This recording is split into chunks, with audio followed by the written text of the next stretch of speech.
required for a society. So sometimes it may be that a person may become spiritually perfected and may feel like, oh, I'm just going to take a vow of silence now for the rest of my life, because I have nothing else to do with this world. Or may feel like I'm just going to retire into the Himalayas or the forest and not have to engage with this world anymore. So in both cases, Krishna is saying that a spiritual person should actually stay in the world and become an instrument of positive change. And in that way, and the reason Krishna says that is because people tend to follow the leader. And if the leader is a person who is setting a very good example of spiritual leadership and integrity, then that will create auspiciousness for the whole world.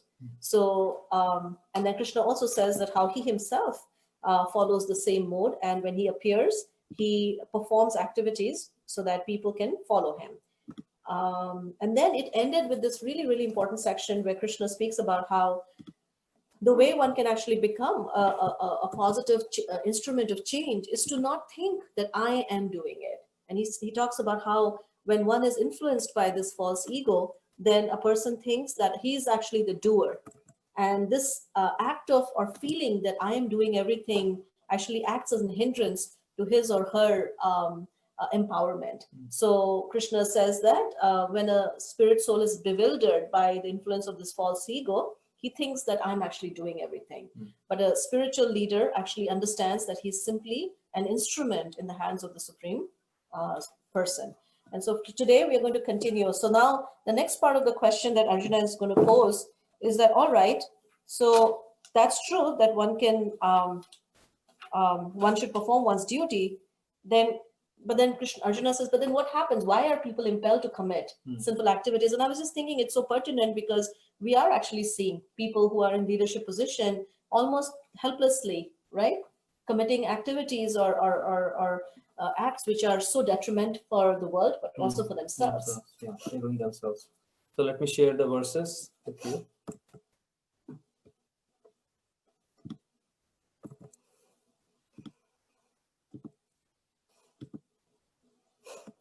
So we'll start with text 36. Arjuna said, O descendant of Vrishni, it's another name for Krishna, by what is one impelled to sinful acts, even unwillingly, as if engaged by force? Because Krishna has been emphasizing so much being a leader and performing one's duty. So he wants to know that people fall down from the duty and what causes that.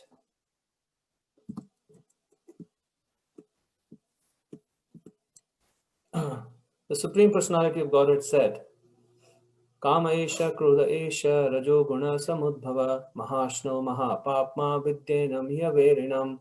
It is lust only, Arjuna, which is born of contact with the material mode of passion and later transformed into wrath, and which is the all-devouring sinful enemy of this world. So we'll come back and read the purport for this verse, which is really nice. As fire is covered by smoke, as a mirror is covered by dust, or as the embryo is covered by the womb, the living entity is similarly covered by different degrees of this lust. So it describes the different layers, and we'll discuss that in our presentation. Thus, the wise living entity's pure consciousness becomes covered by his eternal enemy in the form of lust, which is never satisfied and which burns like fire. The senses, the mind, and the intelligence are the sitting places of this lust. Through them, lust covers the real knowledge of the living entity and bewilders him. So here Krishna describes where this enemy is to be found. So if you have to curb the enemy, then we have to know where to find the enemy.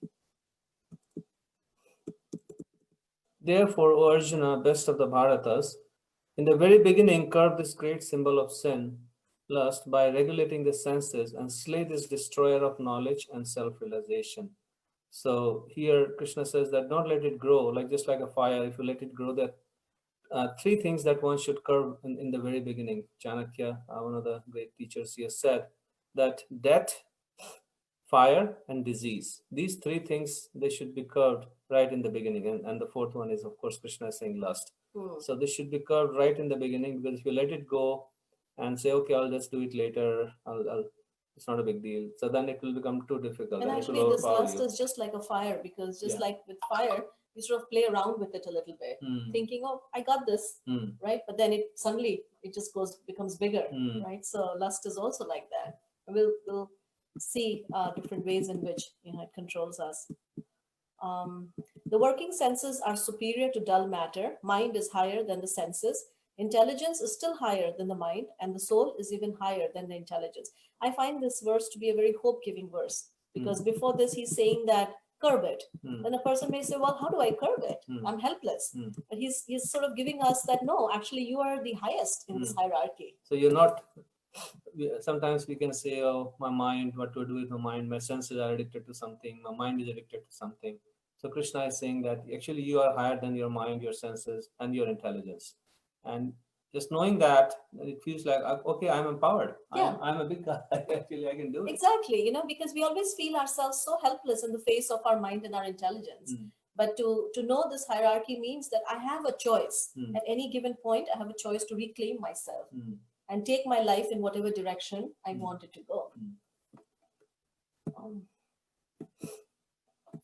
Thus, knowing oneself to be transcendental to the material senses, mind, and intelligence, O mighty armed Arjuna, one should steady the mind by deliberate spiritual intelligence. So, deliberate spiritual intelligence, and thus, by spiritual strength, conquer this insatiable enemy known as lust.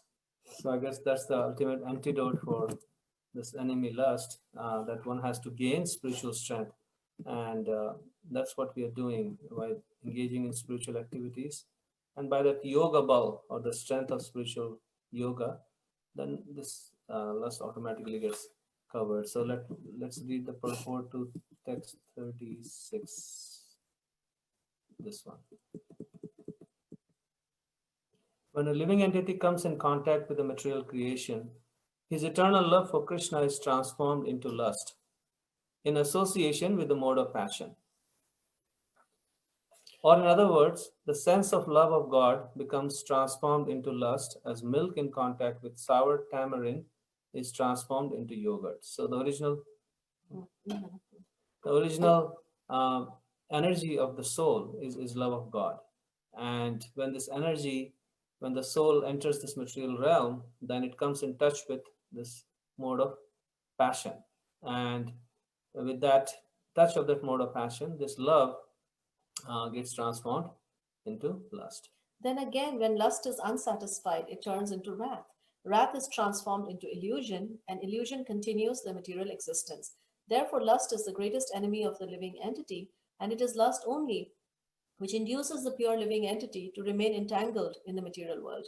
Wrath is the manifestation of the mode of ignorance. These modes exhibit themselves as wrath and other corollaries. If therefore the mode of passion, instead of being degraded into the mode of ignorance, is elevated to the mode of goodness by the prescribed method of living and acting, then one can be saved from the degradation of wrath by spiritual attachment. So we can see that this progression is there, because, and we cannot really repress it. And so I think let's come back to this as we go through. We can just read this paragraph. The Supreme Personality of Godhead expanded himself into many for his ever-increasing spiritual bliss, and the living entities are parts and parcels of this spiritual bliss. They also have partial independence, but by misuse of their independence, when the service attitude is transformed into the propensity for sense enjoyment, they come under the sway of lust. So this is another aspect of looking at lust, is the service gets transformed into enjoyment. The material creation is created by the Lord to give the facility to the conditioned souls to fulfill these lustful propensities. And when completely baffled by prolonged lustful activities, the living entities begin to inquire about their real position. So now we can share a little bit, and then we can have discussions around it. And that is the reason why, if one tries to just control this lust just by trying to repress it or do this or do do that, this, then it doesn't work, because it's such a strong force. It's like water. Like if you don't take care of any water leak, you can try to put a block here or put some cloth there, but the water is going to come out. Yeah. You have to take care of the root problem. So we're going to start with a little story. This is from Mahabharata. And it's a story about a man who is getting chased by this mad elephant, right? So this elephant is running after this man, and he keeps running, and there's no this. He doesn't know what to do. He gets to the edge of a cliff. He looks behind him, and the elephant is after him. So he just jumps off the cliff. So that he can be saved from the elephant. And when he jumps off, luckily, there is a tree that is like coming out of the edge of the cliff, and he lands on one of the branches of the tree. His feet get entangled there, and he hangs upside down. In this picture, it's showing he's still hanging by his hand, but he hangs upside down on the branch of the tree. So as he's hanging upside down, he looks down at the valley, and he sees that there are snakes there. And when he looks up, he sees the elephant. And now this elephant is really, really angry. So he comes and he starts shaking the trunk of that tree. So when he starts shaking the trunk of the tree, there is a beehive, as you can see there, there's a beehive. So all the bees get agitated. They all start coming out, and they start stinging this man. And If it couldn't it couldn't get any worse. The branch on which he's hanging, there are two mice, black and white. They are basically biting at the branch. The branch may just fall down at any time. And while these bees are stinging him, the tree is getting shaken up, and he can fall down at any time. Because of the shaking of the tree, some honey, it drops from the beehive, and it's dripping basically, a drop at a time. And this man, he makes a great effort. He swings and goes this side, that side. Finally, he manages to bring his tongue in the line of the honey, the dripping honey. And one drop at a time, after a few seconds, drops on his tongue. And he licks up the honey and says, "Oh, life is so good." So this is the story of our relentless pursuit for pleasure.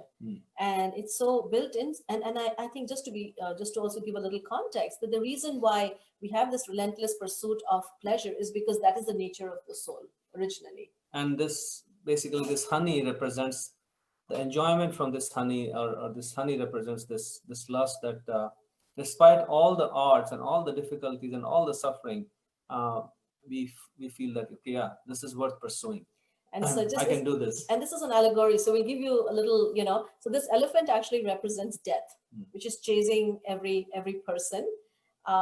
The honey. And it's shaking the body, the tree is basically, the time is shaking our body. So sometimes we have this ache and that problem and that disease. So up and down, right? Our body is being shaken up.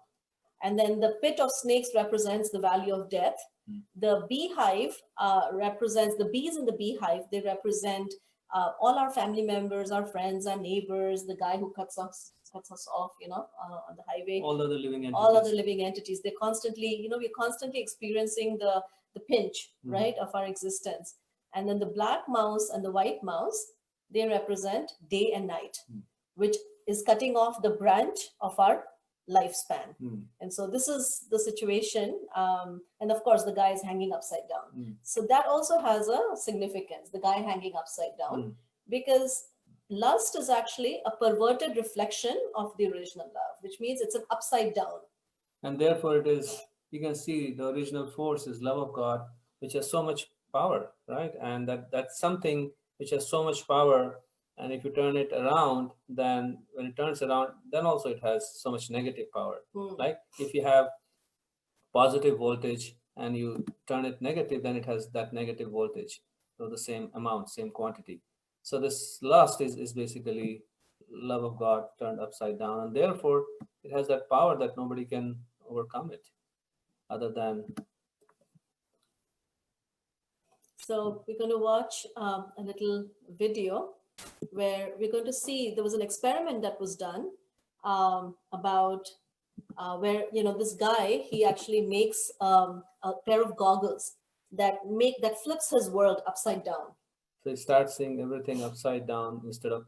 But what happens in our brain actually is that whenever the actual image of whatever we see is actually presented presented to our brain upside down, and the brain then flips it and then makes, like, what we see right now is actually an upside down image of the world around us. It's just the brain turning it upside down. So what he did in this experiment, he made the image such that the image that is falling on the brain is actually the real image, but the brain flips it again. So it starts seeing upside down. So, but the point being that, as he does that, this is the meaning of the word conditioning. That as he does that, within, I don't remember, I think within a few hours or maybe a day, by the end of the day, I think he gets used to this new reality. So his brain adjusts to it and then stops flipping it and then receiving it as it is. So let's watch this. Plating process. As adults, we take it all for granted. But in Chicago, psychologist Hubert Dolezal has devised a bizarre way to test how well our brains can adjust when everything we've spent years learning is turned on its head. He's built a set of goggles that flip the world upside down.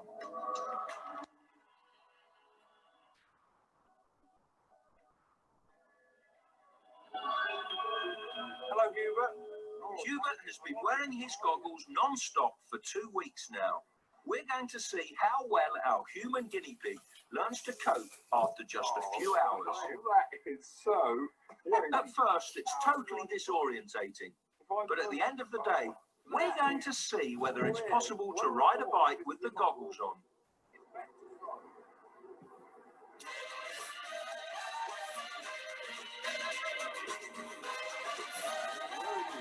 I'm right here. Now, here we go. Let's shake hands.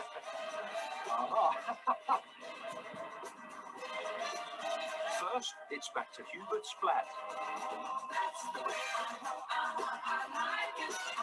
And just So the point being that this entire material world is considered to be an upside down reflection of the spiritual dimension. I think Delhi had asked this question earlier. So this whole existence is upside down. So whatever exists in the original also has a counterpart in the reflection. And so hence lust also has a original form.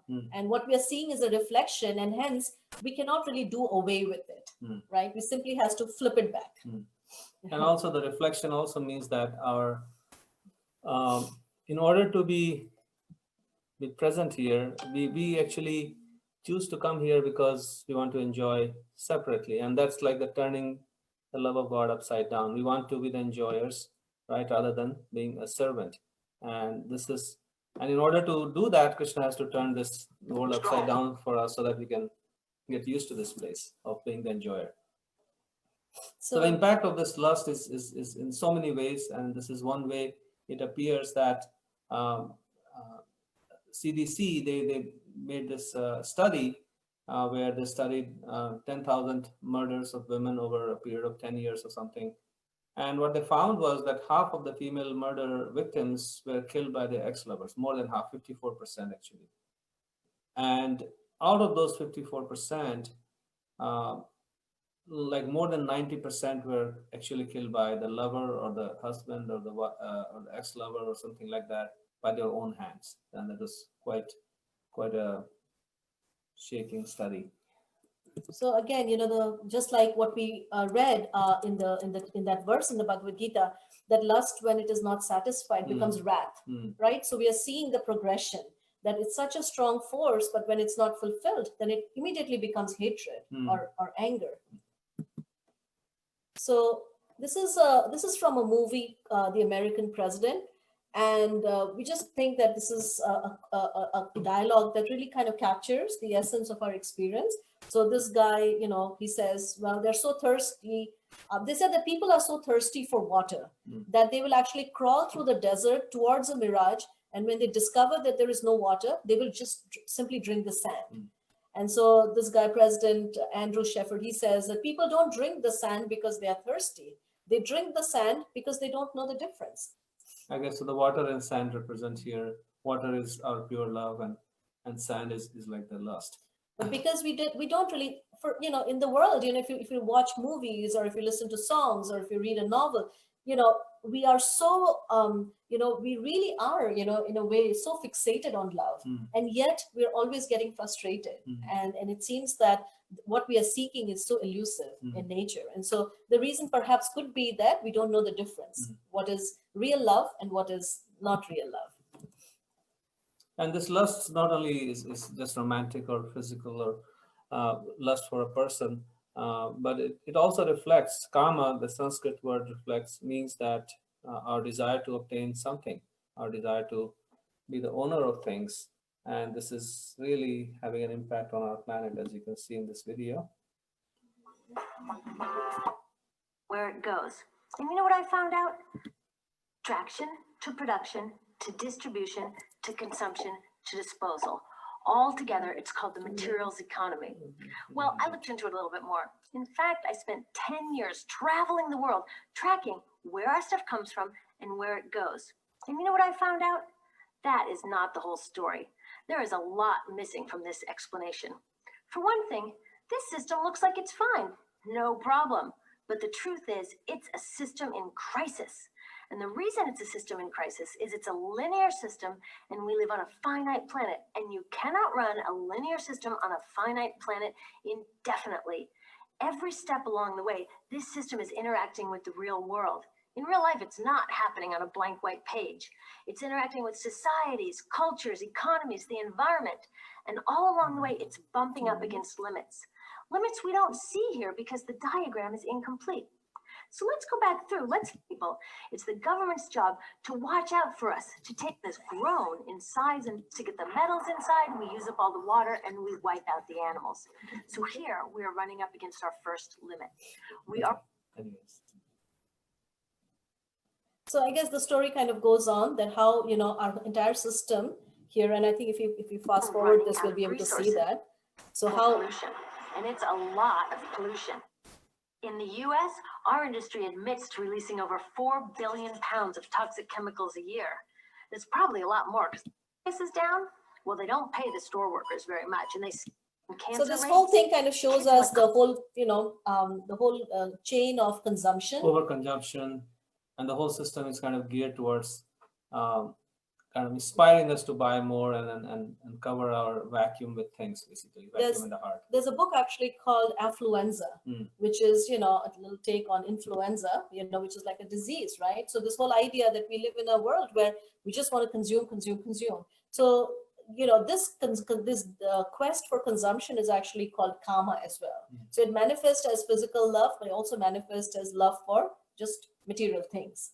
Or it could be love for power and control, and that's another form of lust. That's actually a very subtle form of lust and the most difficult form of lust to give up. It's still easy to give up these other two, but the desire for name, fame, and honor and distinction, it's very, very difficult. Yeah. So So this is another, I mean, porn is one big industry now, and it's like overtaking the world in terms of ruining the lives of people. So when the Bhakti texts and the Vedas, they talk about this lust as something that actually leads to complete bewilderment of memory, complete lack of control, then sometimes it's easy for us to just dismiss it and think, oh, maybe it's just a little bit, over exaggerated. But actually, like even in Dante's Inferno, he talks about, how this lust is like a hurricane. And so there is actually, there is this quote, the winds of lust smite these damned, no hope of less pain, no hope of rest ever comforts them. So when we read this, we may feel that, yeah, maybe it's a little bit too much, but actually there is a scientist who has done a study, for years and years on brain in love. Her name is Helen Fisher. And she has studied the MRI scans of people who are in love and also people who are dumped, right? So, and what she finds out is that the brain center lights up, the part of the brain that actually lights up when a person is going through either of the two experiences is actually just like when a person is on cocaine. So it's like the reward center of the brain, which produces dopamine, and that lights up when somebody is anticipating love or is in love. It releases those happy chemicals that really make us feel good. But then when somebody is dumped, that area of the brain actually lights up even more in want of something that was not achieved or not received. So. And then she says that, it completely makes you, so maybe we'll watch a little bit. Do you remember?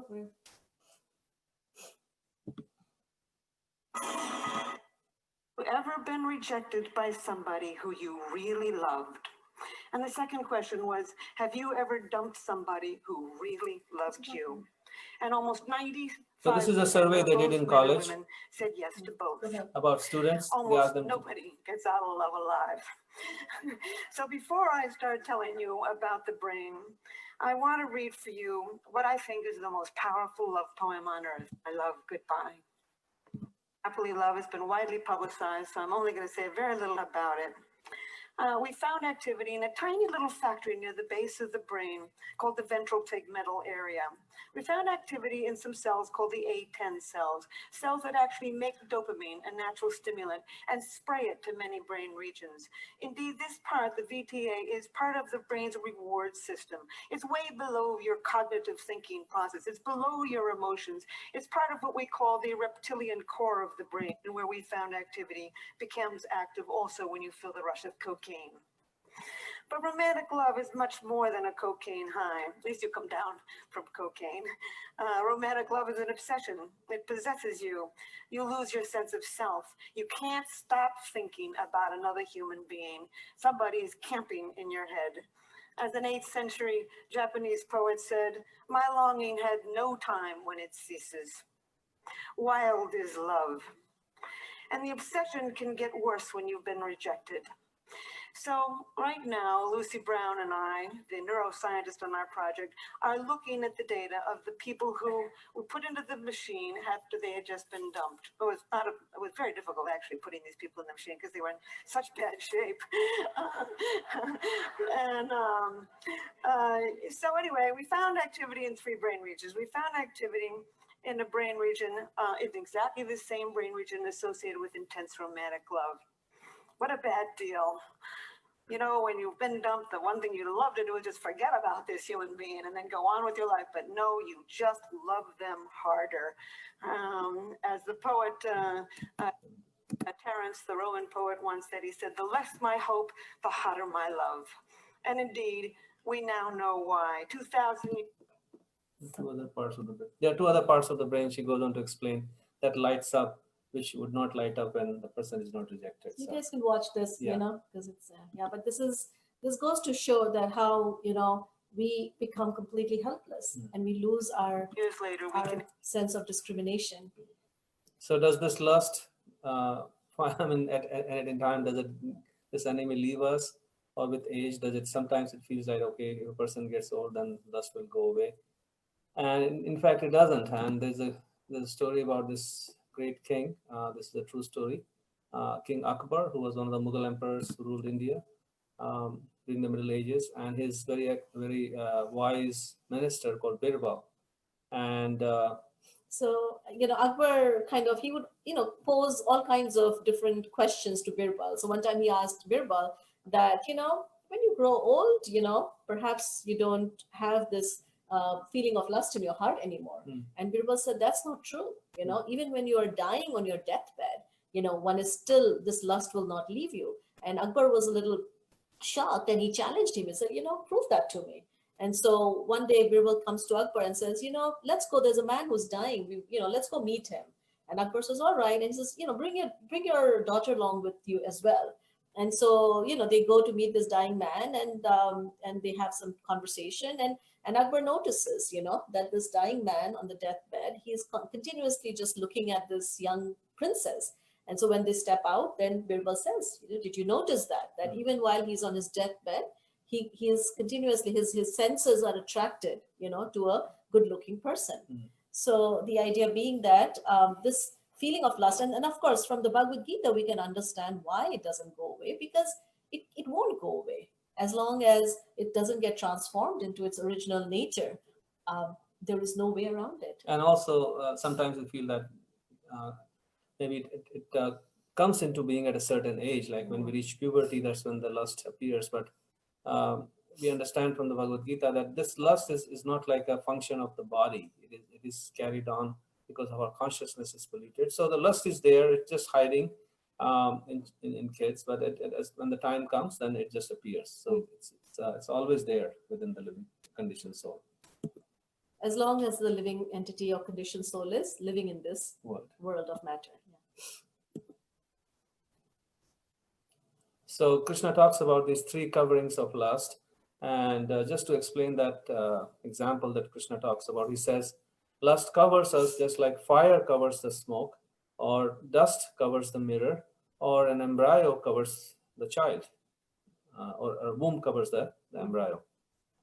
So these three coverings are explained as follows: that when the consciousness of a living entity is so covered by lust that the living entity gets the body of a tree, and there the consciousness is basically pretty much not there, but it doesn't really have much of a consciousness, and that's kind of the baby covered in the womb. The baby doesn't have much freedom. And the next level is the mirror covered by dust, which is compared to animals, birds, beasts, where they have more freedom, more consciousness, and so on and so forth. And I guess one thing we can think about is that a mirror that is covered by dust doesn't allow us to see oneself. So this lust is sort of like a covering on our soul, on our consciousness, that prevents us from seeing who we truly are. Right. And the baby in the womb can't even see itself. It can't even see the world. It can't do anything, basically. And then the last one is the smoke covering the fire is basically the life of a human, where the consciousness is evolved, and it can actually take advantage of this evolved consciousness to transform this lust into love. But if it doesn't, then it can slip back into being a mirror, or being the child in the womb state, where the consciousness is covered even deeper. Also, like, the whole idea of smoke and fire, it also means that if you ignite the fire more, the smoke can easily be removed. Right? So same thing, fanning the spark so that the fire can be ignited, and that can burn away this covering. So sometimes in our, so what is the difference between lust and love? I guess, that is something that might come into our mind, that there is kama, which is the material counterpart to prema. So the Sanskrit words are prema and kama. So prema is pure love and lust is kama. So the way it's described is that any desire for the gratification of one's senses is called lust. And desire for the gratification of one's beloved, in this case, the Supreme Person, Krishna, is actually pure love. So the difference between the two is compared to like gold and iron. So they're both metal, and one can, if one is not careful, one can even mistake one for the other, but they're actually completely different. And so pure love is like gold and lust is like iron. So what does it really mean for something to be iron? It means... Yeah, iron is it rusts very easily, and it's not very malleable, and it's just a cheap metal. It's a very cheap metal. And love, a gold. So let's watch a video about how rare and how special, because we were just reading an article where it said that how the one thing that everybody values more than anything else in this world is gold. Yeah, so, especially now you can see how the gold prices are going up like crazy. So just give us a minute. Let us know if you don't get it, don't get to see it, right? So can you see the screen, the CNN screen, or you still see the PowerPoint? Play it and then let's see. Is it God's allure? Yeah, the flesh of the gods. It's a CNN website. No, we still see the gold's allure. So 1 minute. We were seeing the screen, the video. Okay, so we're just going to play it now. So. Gold is exceptionally rare. It makes up just 0.0000002% of the Earth's crust. It's estimated that all the gold ever mined in history could fit comfortably into a box 21 meters cubed, about the size of a small house. Gold is so dense that a small bar weighs 12.5 kilograms and is too heavy to take as hand luggage on many flights. But that bar could gild an entire football pitch, or could be drawn into a wire almost 29,000 miles long. Gold doesn't corrode, rust or tarnish, and can be endlessly recycled. So the metal in your jewelry might once have belonged to Moctezuma or Cleopatra. Humans have long worshipped gold. The Egyptians called it the flesh of the gods. The Aztecs thought it was the excrement of... So I was just, as we were watching it, I was just thinking about, how significant that is, that it's so rare. So the Bhakti text also describe how this pure love is actually very, very rare. And then also the idea that just a little bit can actually fill up a whole football field. I was thinking that a similar kind of a statement is made in reference to love, that even a drop of that love is enough to inundate this entire universe. So this is, and the fact that it doesn't tarnish, which means that it never reacts to any external circumstance. It stays pristine and it stays pure, which means that it is unconditional, unmotivated, and uninterrupted, which means nothing can stop the flow of that pure love. And that's really what each one of us we are looking for ultimately. Looking for this gold, the true gold. So now Krishna spends the last 3 verses talking about how to really deal with this enemy called lust. And there is no checking this lust. The only way we can deal with this enemy is to transform it back into its original substance, which is pure love. And that's where Krishna comes into the picture. And Krishna is known as, one of the names for Krishna is Madan Mohana, which Madan means the Cupid or Kamadev. And Mohana means one who can bewilder, the Cupid also. There's a little story where one time Cupid wanted to test Krishna. And so he came with his bow and his arrows, and he has 5 arrows. Sight, sound, smell, touch. Which one is the 5th one? Should I miss? Smell.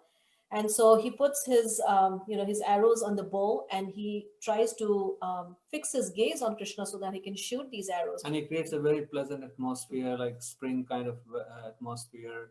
Flowers are smelling very nice, gentle breezes flowing by, carrying the smell of the roses. And so when he does that, he's so overtaken by the beauty of Krishna that he actually falls. His bow and his arrows, they fall off from his hands, and he basically just falls on the ground unconscious. So one of the names of Krishna is Madan Mohan. So Madan Mohan means one who bewilders Cupid, one who can defeat, or one who can bewilder Cupid. So how do we really we've been saying that how it has to be transformed back to its original nature. So this is what it means, that this lust that we have within our heart can be converted back to its original form, which is this deep longing. Lust is a hunger, it's a thirst, right? So that same kama can become a thirst or a deep longing for the love of the Supreme Person. And in this way, and this is actually, when you read the stories of Krishna, sometimes people find that a little hard to understand, but that's what is going on when the cowherd damsels, when they're expressing their deep love for Krishna, that may seem like this is also iron, but it is actually pure gold, which means that it doesn't have a tinge of personal gratification. Because in their hearts, the only thing they can think of is how to bring satisfaction to Krishna. And whether Krishna gives them pleasure back or not, they don't really care about that. They're only concerned about Krishna's happiness and pleasure. And there is a very famous story about that, how once there was a great sage, Narada, who wanted to test the love of the gopis. And he went to them and told them that Krishna is experiencing a very acute headache. And he says that his headache can be cured only by bringing some dust or sand from the feet of his devotees, that has touched the feet of his devotees, and rubbing it on his head, and that will cure his pain. And so Narada goes to different devotees, and everybody shoos him away, said, hey, how can we give our dust from our feet that will be applied on Krishna? Said, we'll go to hell if we did that. So they all refuse him, and finally he goes to the gopis. And when the gopis hear that, they say, wow, okay, this is a great opportunity to serve Krishna. So they start jumping in the sand, and they collect the sand in buckets and give it to Narada. Say, take this sand and put it on Krishna's head so his headache can be relieved. So then Narada, then he's very confused. He says, well, aren't you afraid of, you're doing something that might be an offense, so aren't you afraid? And they say, you'll go to hell. Yeah, and they said, no, we don't mind. Even if we have to go and suffer indefinitely just to relieve Krishna of his headache, even for a moment, then that is the source of our greatest happiness. So that mood of just love for the sake of love is something that is very rare. And I think we'll address some of these questions. But at the same time, it's the only thing that we are all looking for, that ability to love, and without any purpose, right? Motive.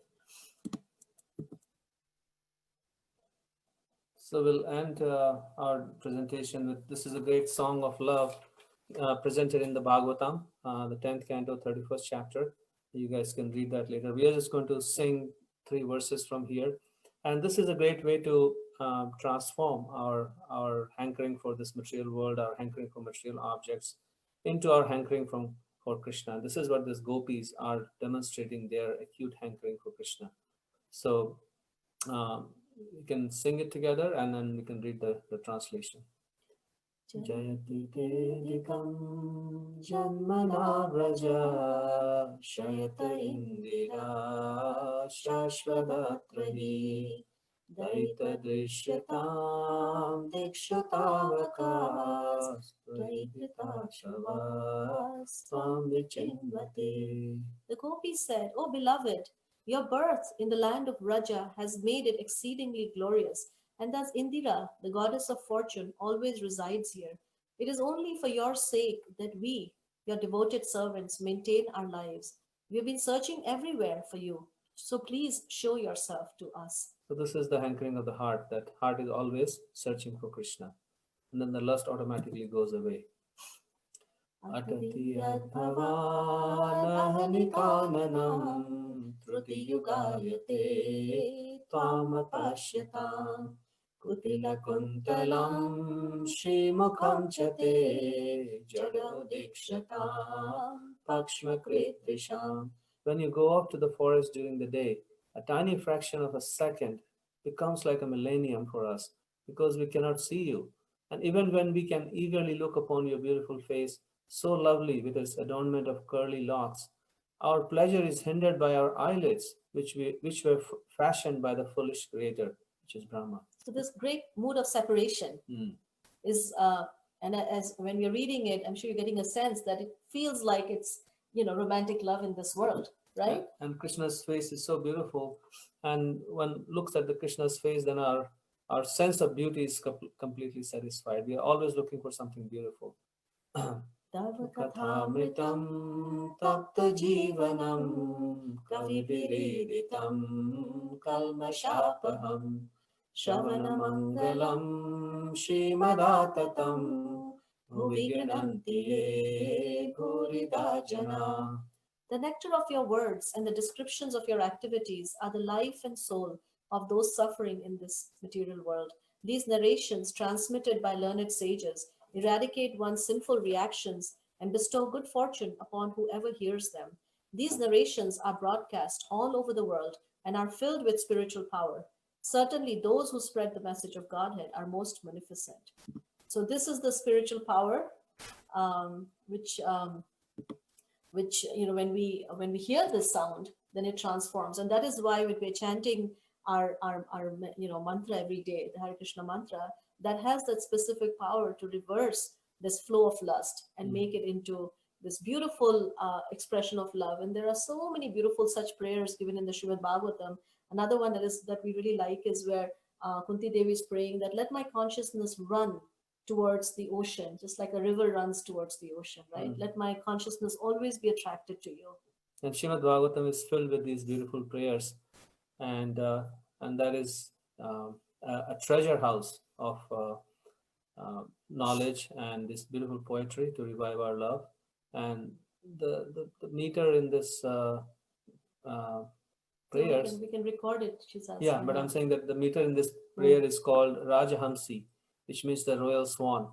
And you know how the royal swan walks? It walks in a royal way, like swaying to this side and swaying to that side. And so that you can see the meter in this poem goes in that way. So very, very royal kind of a meter.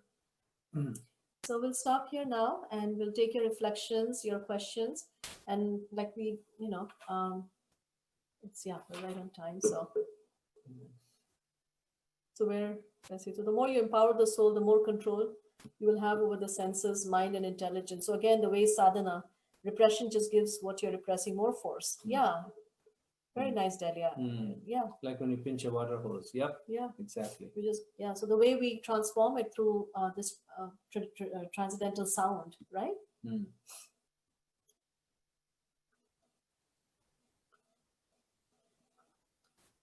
Yes.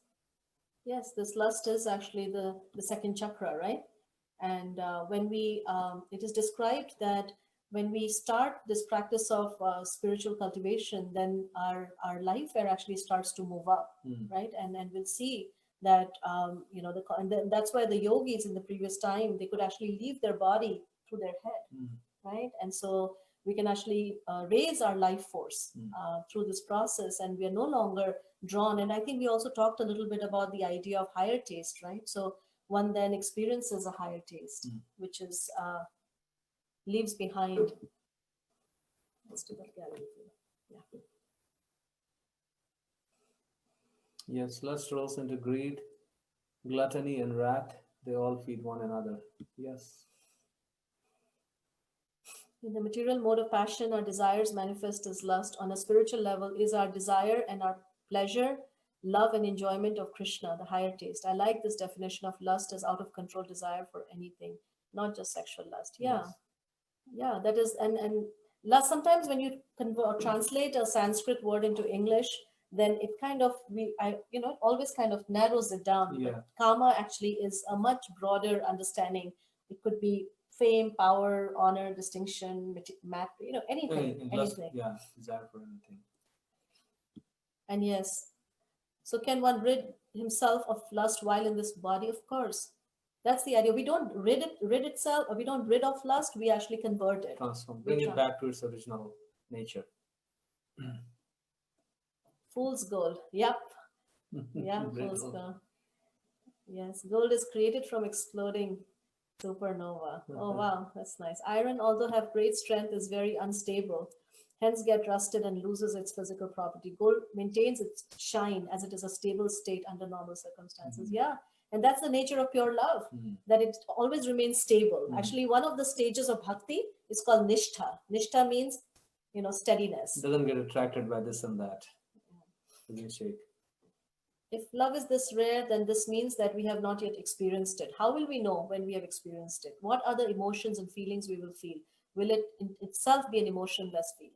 Very nice question. Definitely, it's not an emotionless feeling. It is the experience of the purest emotions, love. And you can experience, I mean, in bits and pieces, we experience that, like mother's love for a child comes kind of the closest example in this material world, the selfless service mode, where one doesn't care about oneself and just wants to please the other person. And we will experience it, Daryl and Ashley, as we go through this process of spiritual cultivation. Then little by little, the first thing that will happen is that our attraction for things which are not related, to our deepest experience will sort of start falling off, right? And then the second thing that will happen is that our ability to actually give and experience selfless love will start to grow, which means that you'll develop the ability to offer unconditional love. And then in this way, gradually, as we continue, then our attraction for chanting, our attraction for hearing about Krishna, our attraction for anything that is related to Krishna will become like a big force that will become an irresistible force in our life, right? So this will all happen, and it people who practice it, they can attest to it, that it is that this process actually, you can see yourself in this process as you go along, and the feeling is so it's a big force. It's not emotionless at all. Then we will feel that we start liking Krishna, right? And when we start liking Krishna, then we like to spend time with him. Like, if you don't like somebody, then you don't like to spend time with them, right? That's the bottom line. You can come up with so many excuses of this and that, but with this cleansing, we'll start finding Krishna attractive. Yes, Delia, we actually already have a YouTube playlist with all these videos. They're being uploaded. Zoom into Gita. So or you can just go to YouTube and search for Zoom into Self, one word, Zoom into Self, and the videos are there. We can send it to you if you want, but yeah, it's all there. And yeah, you can also share it if you like with your friends and people if anyone's interested. It'll feel like pure contentment. Yes, it is described that once one experiences this pure love, then one feels completely content and satisfied, right?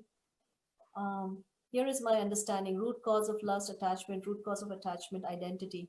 If we identify ourselves correctly, then we can get rid of all the anarthas. Please correct me if I'm wrong.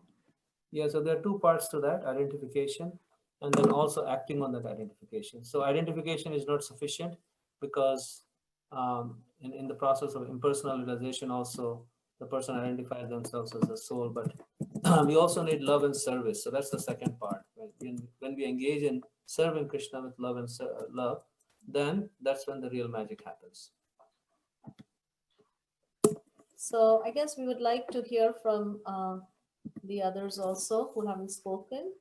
What is the name of these Gopi prayers? It's called Gopi Gita. So we can share that on our WhatsApp group. Yeah. The link. You can sing, and we'll try and sing it and put it also. Yeah. So I guess we just wanted to hear from you, your reflections. So reflection is something that you heard that you would like to share back, or or a question. So Ray, do you have any thoughts? Sorry to put you on the spot, but I'm contemplating the idea of lust and what Vishal, is that, am I Yeah. pronouncing it correct? Yeah. How that was described. I really, that's nice. I'm thinking about Nice, thank you. Yeah, it's a force in our life. It's definitely a force.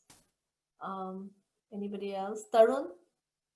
I'm just kind of going through, those that haven't shared. Delia has, Daryl has, Deidre has. So Tarun, do you have any reflection or? The flesh of the gods, if it could be explained a little more. Just a poetic way of saying that gold, the Egyptians, they thought that gold was like the flesh of gods, but that's just a poetic way of saying it. Just different traditions, different cultures, how they viewed gold in different ways. Okay. Because they thought that gold is indestructible, so Yeah. it is coming from Yeah. gods. Let's see.